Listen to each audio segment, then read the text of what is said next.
Welcome to Game of Leadership, the podcast for curious leaders. I'm Paula Eddy Wilcox, and today is the third episode with our wonderful guest who is talking about the pivotal moments that make them the leader they are today. I really hope you enjoy the episode. I can't wait to find out what's in store. Welcome to today's episode of Game of Leadership, the podcast for curious leaders. And I have Leigh Howes back with me. Welcome. Thank you so much. I'm so thrilled to be here again. I literally am loving all the conversations. I feel like I just want to come on every week and talk to you. Well, be careful what you wish for. There's always opportunity to come on another time at a later date. But I have so enjoyed our conversations.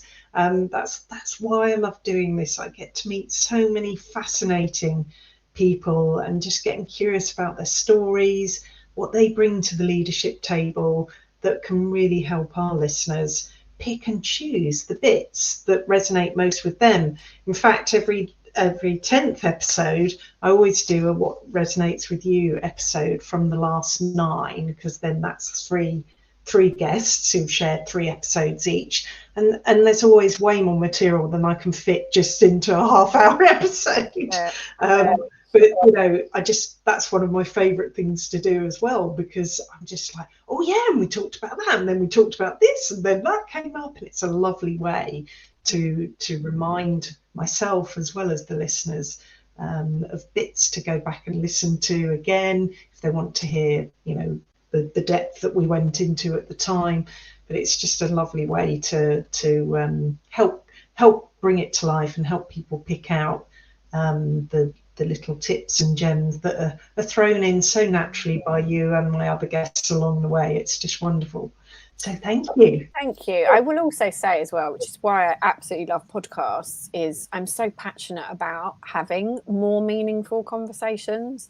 And the fact that, you've created a platform for that to happen, like you say, so organically, speaks volumes about yourself as well, and your own curiosity and the questions that you ask. Because I would love for more people to do that day to day, because once we get curious and we start to listen, the information that we can discover, like, it's just such a gift, isn't it? And I say, I just want to be richer for the conversation. It's like my hashtag.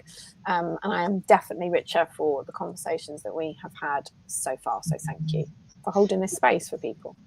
Yeah, absolutely. It is all about that.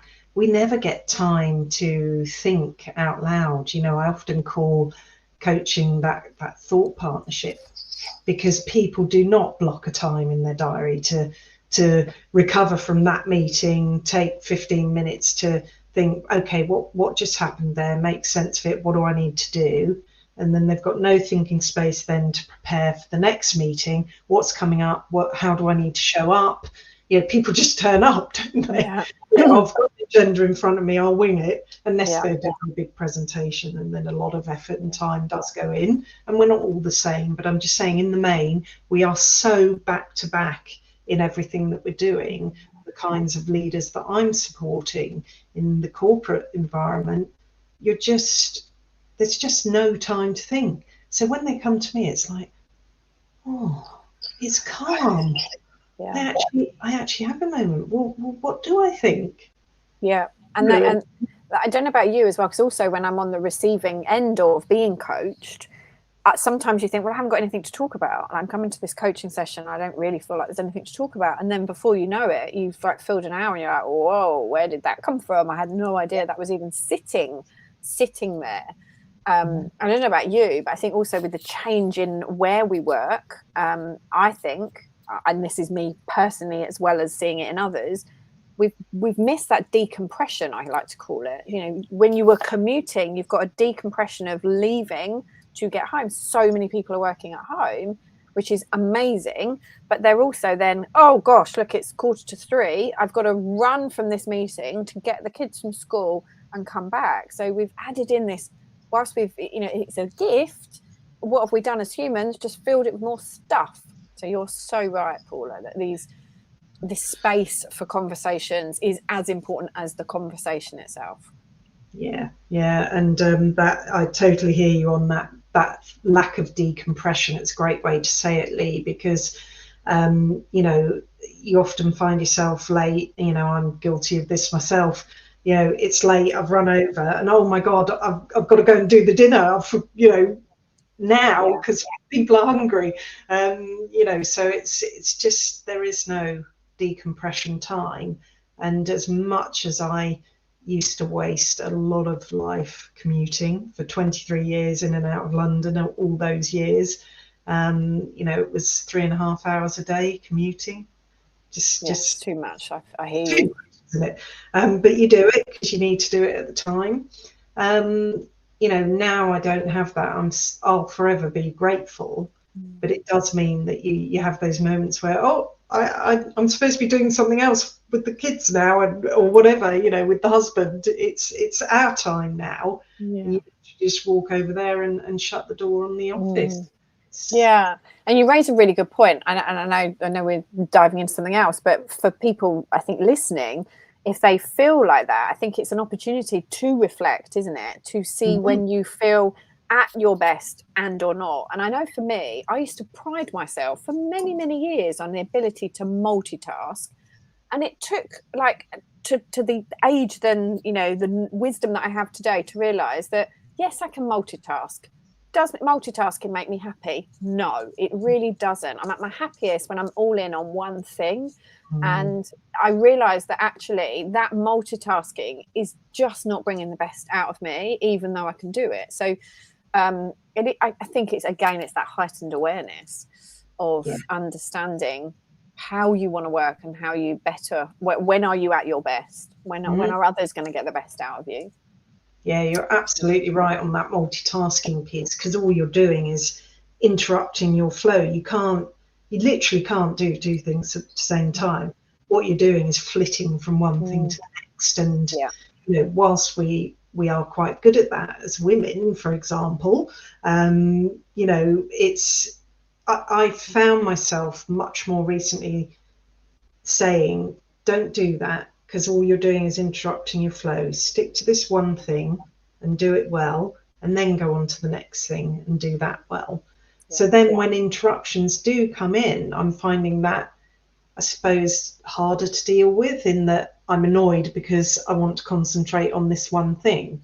So, you know, it's really interesting that when we're younger and we want to do all the things and what have you, how my mindset has certainly changed, you know, later in life, to you know, concentrate on that one thing and do it well, before you go on to the next task or whatever it might be. So yeah, being able to focus like that certainly takes effort, doesn't it, to keep it straight. So yes, as you say, we're dipping into other things, which is lovely, around the beauty of the conversation. But today we're going to be looking at the pivotal moments that make you the Leigh Howes you are today. So over to you, Leigh. Where would you like to start? Do you know where I think I'll start? Is I think there is probably one that I skip over quite a lot and had a profound impact on me, which would be me becoming a mum. And it is important because it changed everything. Like, I would not be working. I say I wouldn't be working for myself. Who knows? Like, we just don't know. But I feel like with the journey that I've gone on, I believe I'm working for myself and running a business of my own because I became a parent. And, you know, there's so many amazing positives to come from that experience.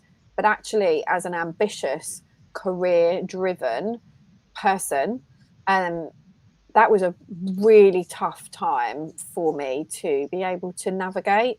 And I believe it gives me better understanding of others going through that experience. I mean, I worked in HR, the number of people I sat across the table from to support, you know, them going off for maternity and coming back, but also, you know, whether that's you going off for another reason, irrespective whether you're having a baby, you are departing from work to come back a slightly different version of yourself. And that's exactly what happened to me. So what was pivotal about it was just an adjustment of priorities and navigating that and that being okay. And I think it was the first, it's almost like a little tiny pebble was dropped in the water. It had a slight ripple and probably exposed me to a different version of myself. I didn't quite realize where that ripple was then going to go. It also made me be courageous to stand true to what you talk about a lot about around purpose.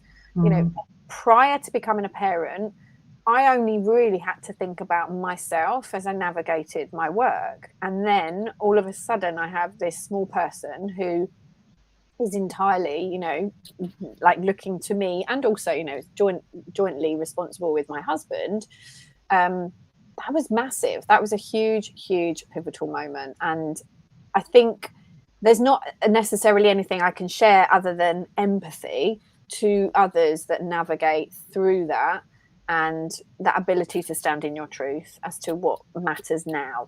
And that identity piece around your identity changes, and where possible, let's try not to make our success defined by the person we are at work. There's so much about that outside of the, you know, the human being, the bits that matter to you. So that was the first pivotal moment for me.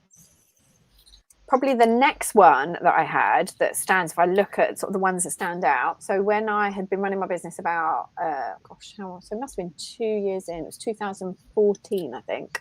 And my son, so my youngest son at the time was 2, and he got pneumonia. And he was rushed by ambulance into hospital. It was horrendous for anyone I know. Fortunately, we got through and out the other side. I can't even begin to imagine, you know, the trauma that, you know, other people have been through, because that was 2 weeks of what felt like absolute hell, because he was incredibly poorly. And we didn't know what was going to happen. So I was literally by his bedside at the time.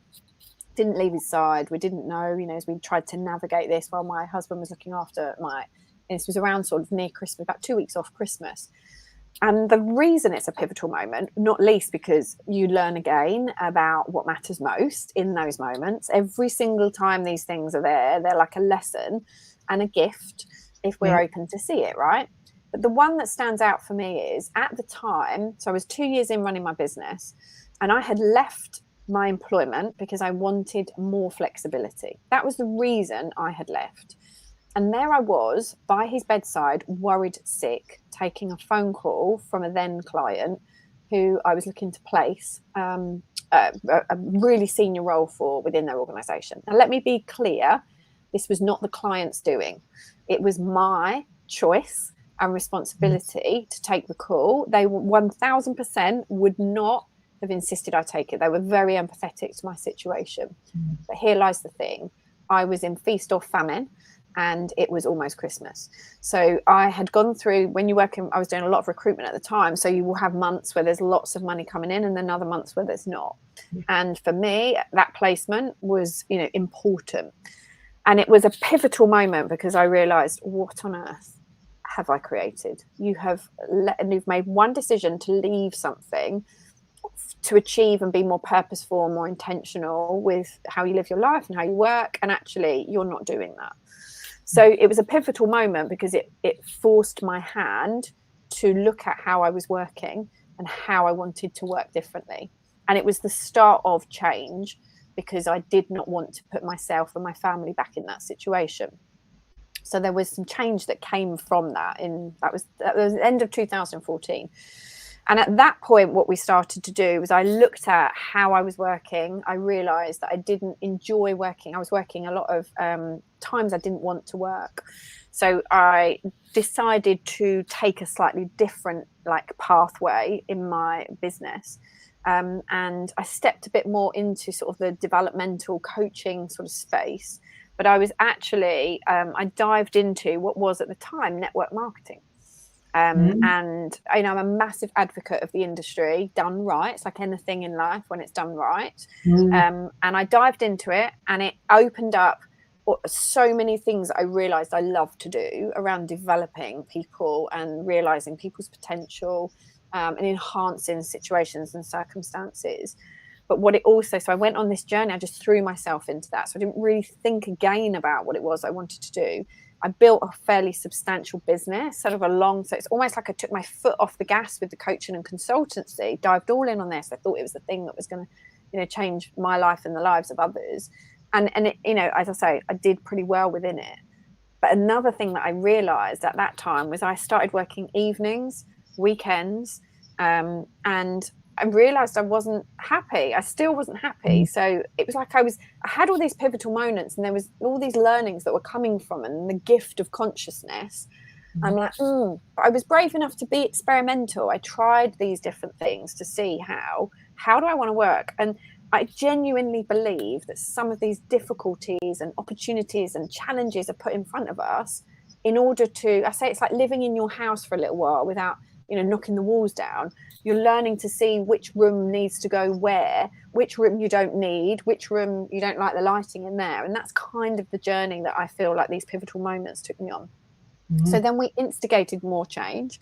It was then really that the coaching piece really, I was like, oh my goodness, how have I not really realized I've been doing so much consultancy, sort of recruitment and HR.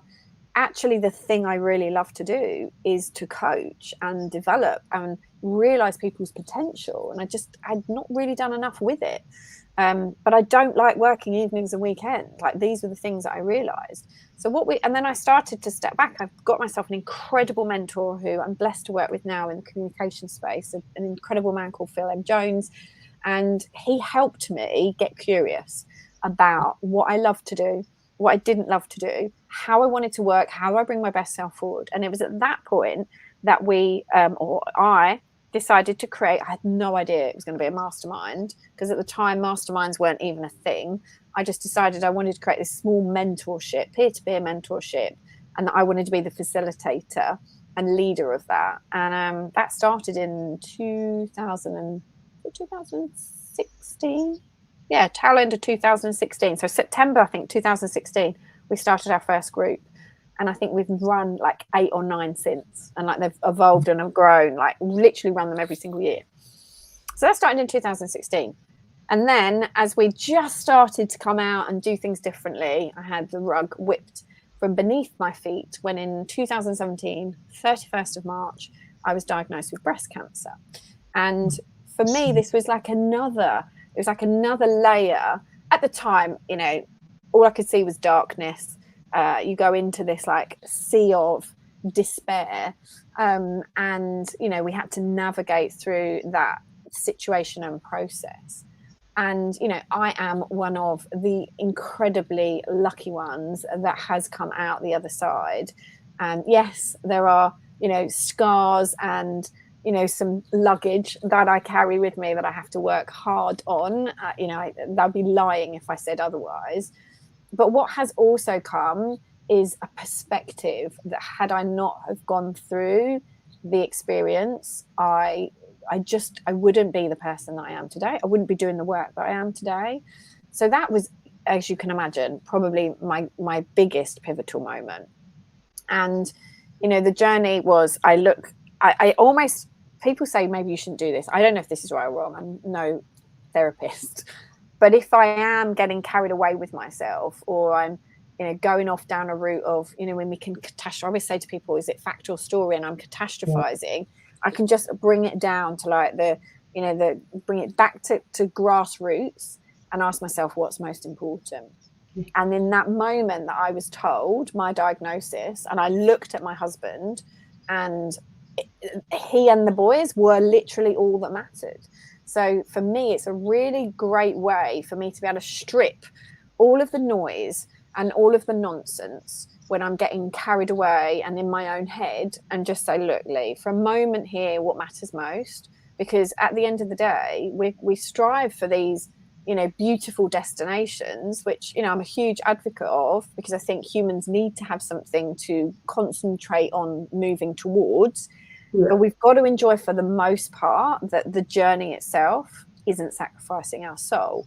And, you know, some of the real positive outcomes that come from that, you know, hellish time were the personal contract, which I created. So the personal contract really brings together what we've already talked about over the previous episodes, which is, we are conditioned, and we have a work contract, an employment contract, that tells us when we need to be at work, how we need to be working, what are the things we need to be aware of. Yet we come out and run a business and we don't set any of those boundaries at all.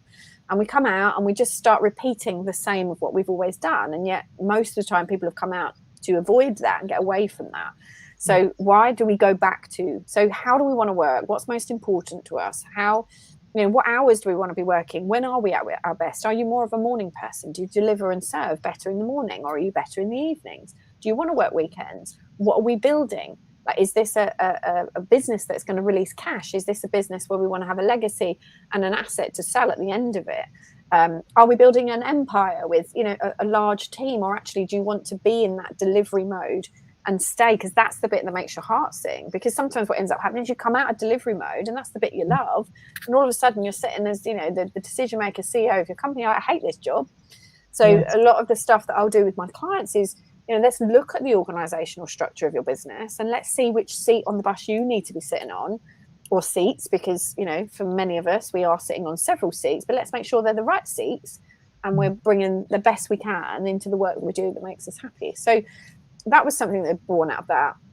Linking into there, I was going through chemotherapy and I realized I could be super flexible, but I was like, why was I not doing that before? Clients were amazing. I realized that I could work in different ways. And I would have my chemotherapy and then I managed my diary. So I had 10 free days in the diary to recover. And I was like, I work really well in this batch environment. Like, this really suits me. I need that downtime on a regular basis. I realized I didn't want to work school holidays. So I've built my contract so that I can flex around the kids, so that I can be more present. And I also realized, and I say this to my clients now, we are a piece of evolution. These chapters and seasons change. My kids are now older. They don't want to hang out with me quite as much as they did when they were younger. So now I can start to review my personal contract and look at how it works for me moving forward. But I think the other things that came from all of those pivotal moments, but certainly from the latter one, was this piece of self-awareness, this curiosity, this personal responsibility. You talked around, at the beginning about choices and decisions. I have become a better human being because I am, for the most part, don't get me wrong, I do have moments where I throw my toys out the pram, but I choose not to stay there. And therefore, the self-awareness kicks in and I go, okay, so what's happening here? Like, what is happening here? Why are you feeling the way you're feeling? I always say, thoughts become feelings, become behaviors. If we look cognitively, and I want to catch it and I want to challenge how that's making me feel. And I want to go, right, where's the fact here? Where's the story that I'm putting on top of it, and where's the catastrophizing and the meaning that I'm adding onto it? And actually, when we strip it all back down, and I realized that sometimes when I'm faced with something difficult, that can be what happens. A lot of us do that, right? We're like, oh my God, in that moment, I was going to die. Like I was like, I'm going to die here. But I didn't know that. And really what I did was I ended up worrying about something that ultimately, certainly to date, hasn't happened. And I'm like, how did that serve me? It didn't. And I understand that we can't control all of those things. But if we can just start to deal with and help ourselves to deal with how we feel, it can make such a difference with how we navigate life, how we navigate our roles in whatever leadership role that we might have. And also understand with the emotional intelligence about other people. How is somebody else feeling who's navigating this difficult? Just because you might navigate it one way, they might navigate it another. How do people manage change? I seem to navigate change in the same way. I responded to COVID in the same way I responded to my diagnosis. It's a common pattern. So understanding that is really helpful. So they're my pivotal moments. They're the learnings that I've got. I mean, there's a bucket more of them I could share, but they're sort of the ones that stand out really to me. Well, amazing listening to you there, Leigh, and yeah, so many learnings in there, and I think it's lovely to hear you saying that you've learned from each one of them, and now you even mentioned at the end there you're noticing a pattern of how you respond to things, and I think I think about reflecting, and I think about, and you mentioned this, you didn't use the word reflection, but meaningful. So not just having that awareness of that just happened and I got all judgy when someone said X. and stopping there. It's being able to go, okay, so I had that reaction. Now, why did I react like that? What's going on for me? What did they say that triggered me? Why did I react that way? And going deeper into that reflection. And I often talk about, going back to being a toddler and asking why 5 times and getting to the root cause. Because if you like Michael Bungay Stanier, like I do, he talks about, what's the real challenge going on here? Because actually on the surface of it, you could just say, well, I didn't like what they said, or that doesn't sit with me. Well, okay, so what does I didn't like what they said, it didn't sit well with me? What does that really mean? What's going on under there? So it's just really interesting listening to you.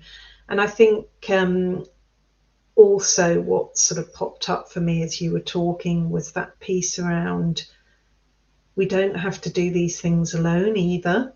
So the beauty of what we do is we're there to support leaders that want to develop, find opportunities for themselves and make a positive change for themselves.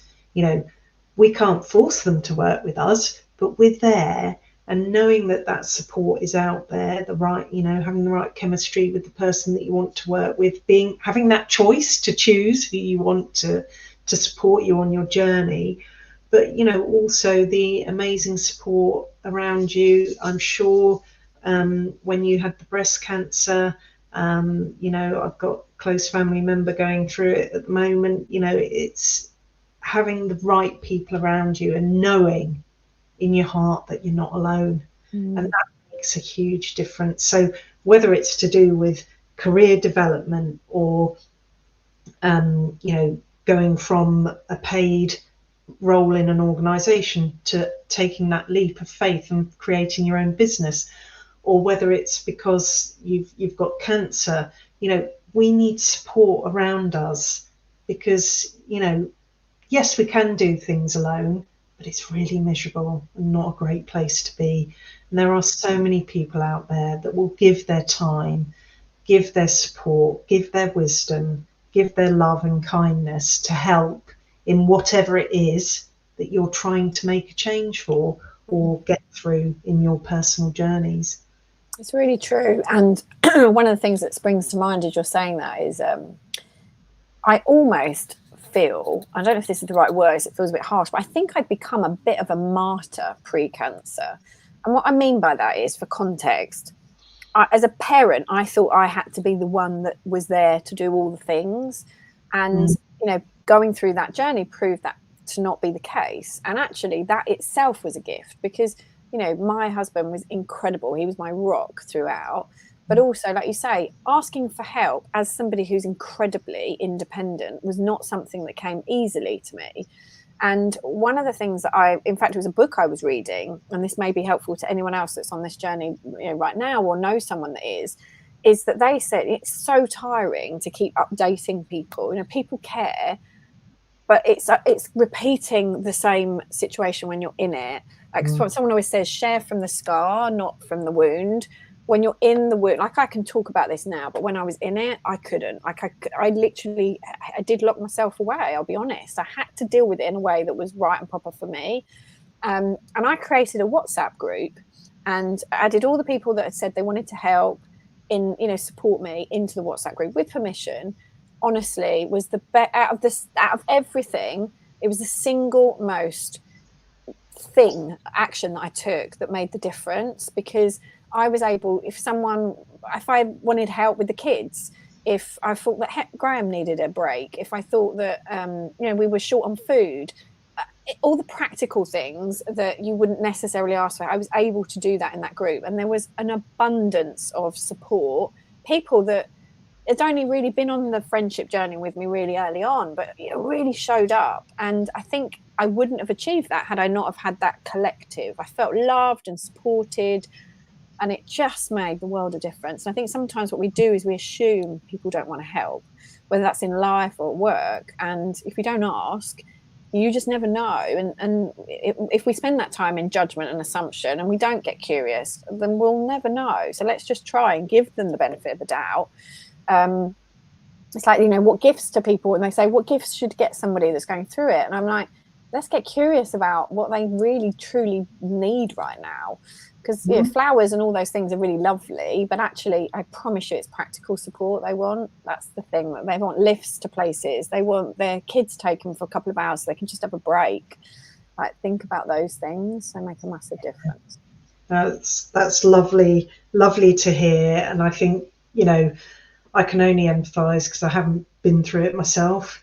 Had enough scares over the years, but thankfully nothing to worry about in the end. But you know, seeing several very close family members going through it, some out the other side, thankfully, you know, it's brutal to be in it. And what you say as well, when you were just saying about how you created the WhatsApp group, that means you only have to give the update once as well, instead of having to, oh, I've got to remember to share with Paul, I've got to remember to share with Graham, I've got to remember to share with, you know, and having to write it 10 times, 20 times, you know, because people are sending lovely messages with the best of intentions, but, you know, I can only imagine, as you say, when you're in the middle of it, you just want to make it seem possible. You haven't got the bandwidth for it, and you have to be selfish.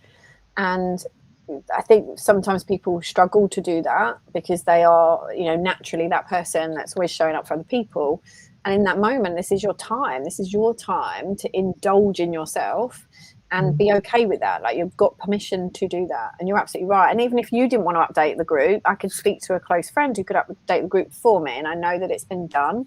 And nobody else needs to know. Like, I only have to worry about, you know, maybe 2 people that I need to tell. So, you know, I think that's important. But I'm conscious of time. But I also, when you was talking, you said, I've been through a number of scares, but not, you know, nothing luckily came of it. That is actually such an incredible piece to note, because for me, I think the hardest part of anything that I've ever been in, whether that be COVID or, you know, grieving the loss of a loved one, that period of uncertainty, in all honesty, is it's not the hardest part, because it feels like it's not the hardest part. You know, people have been through awful things, but that uncertainty for a human is really challenging to deal with. And I believe, given the nature of this podcast and our conversation, it's important to point this out, because, again, if we come back to Peter Parker, you know, with great power comes great responsibility.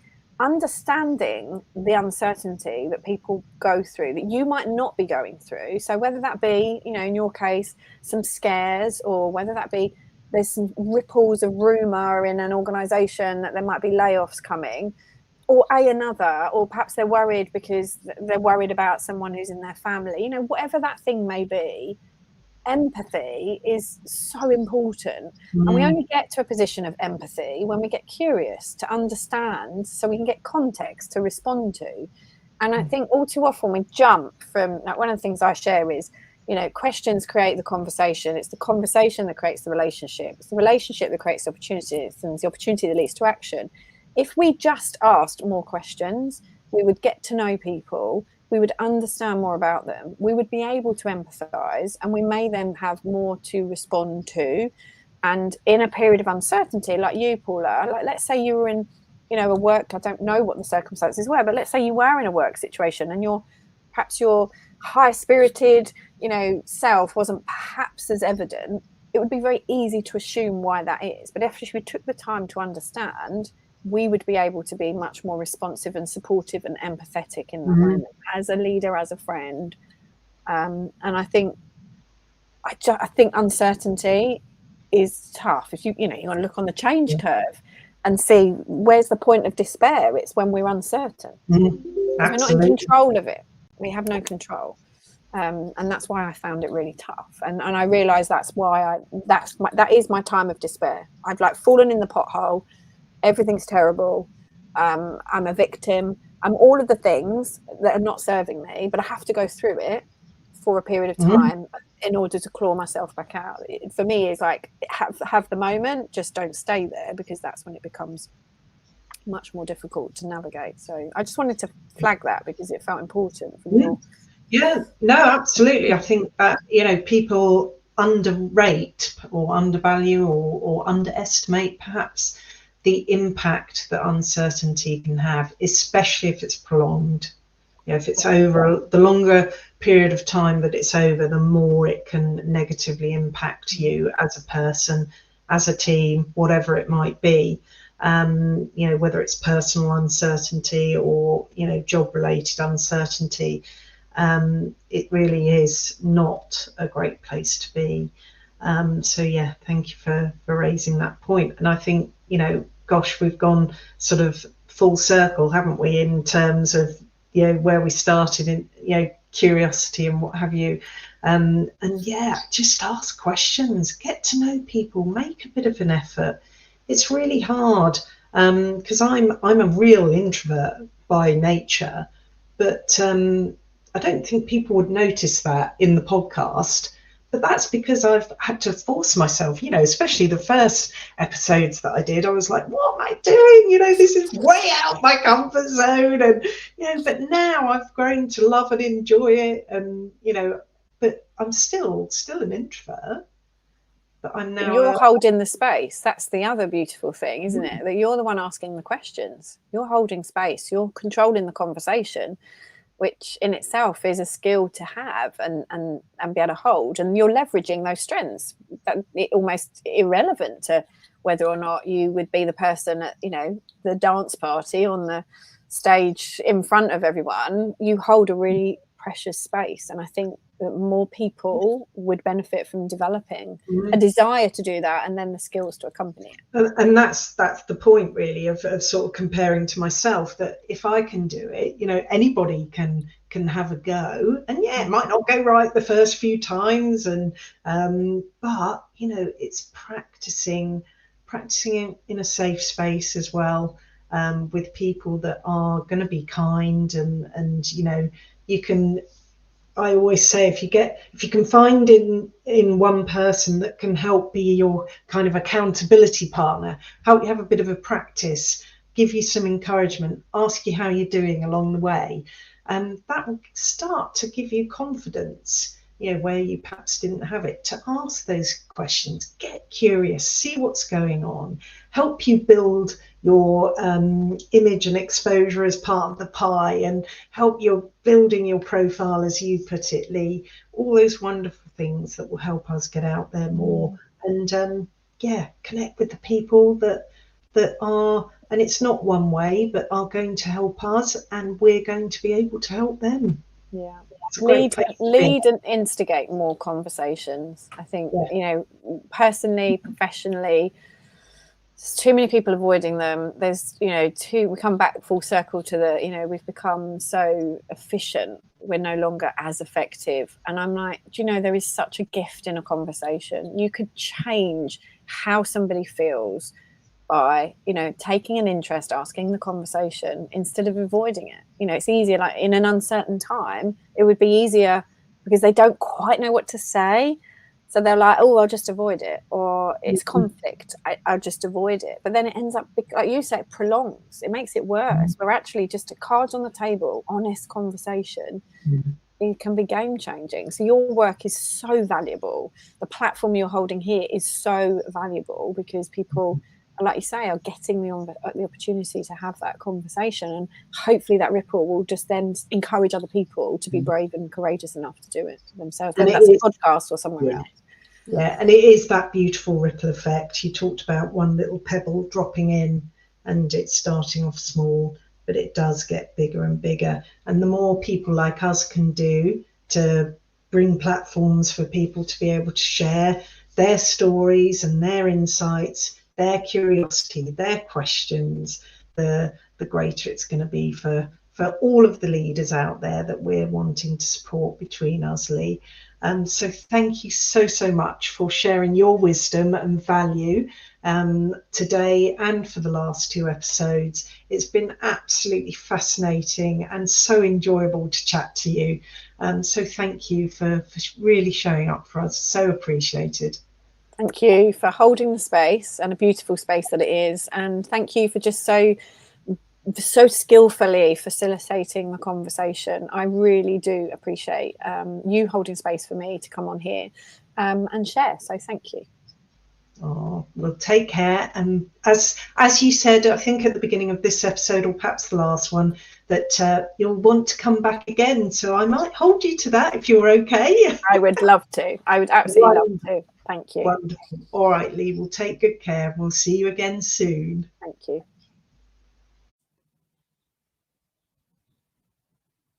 Thank you for listening to Game of Leadership, the podcast for curious leaders.